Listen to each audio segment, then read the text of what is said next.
สบายดีพี่น้องมื้อนี้มาพบกันเส้นเก่าเส้นเคยเนาะพี่น้องเนาะมื้อนี้ก็ถือว่าเป็นมื้อวันที่17เนาะพี่น้องเนาะมื้องามยามดีเนาะทางวาวตุ้ยก็ได้จัดสรรเนาะถือว่าอาหารการกินเครื่องแกมเครื่องอบเฮาก็ถือว่าตามเคยเนาะที่ว่าเคยสืบทอดกันมาเนาะถือว่ามื้อนี้เป็นมื้อสดเชยเนาะวาวตุ้ยเนาะถือว่าวาวตุ้ยว่าทิศนี้คือสิแม่นเบิดทิศเนาะ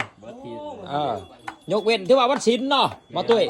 ถ้าวันศีลนี่กินไหนแต่ตอนเนาะน้ำบ่ได้เนาะถือว่าเมนูเฮาก็หลายอย่างมื้อนี้เนาะ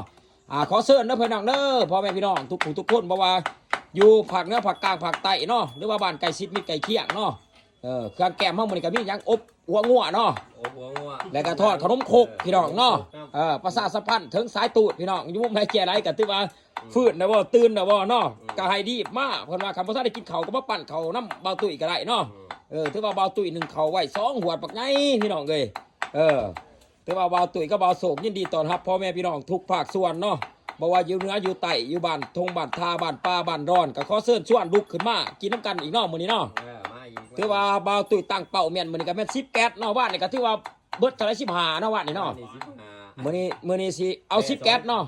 แบ่2โตมื้อนี้เอา10แก๊สแล้วแบ่เดือดแต่งัวเนี่ยเดือดแต่งัวเนาะเอาหัวงัวนำกันเด้อพี่น้องเด้อถ้ามาคลิปนี้ก็อย่าลืมฝากกดไลค์กดแชร์เป็นกำลังใจให้ทั้งครอบครัวสร้างตุ้ยเฮาแน่พี่น้องเนาะถือว่าเบาโศกกระทอดกระทงโคกเบาตุ้ยก็เฮ็ดอบหัวงัวเอาบายบายพี่น้องเจอกันคลิปต่อไปเนาะเบาตุ้ยบายบายนะเชิญชวนสายตู่เข้ามาคือเก่า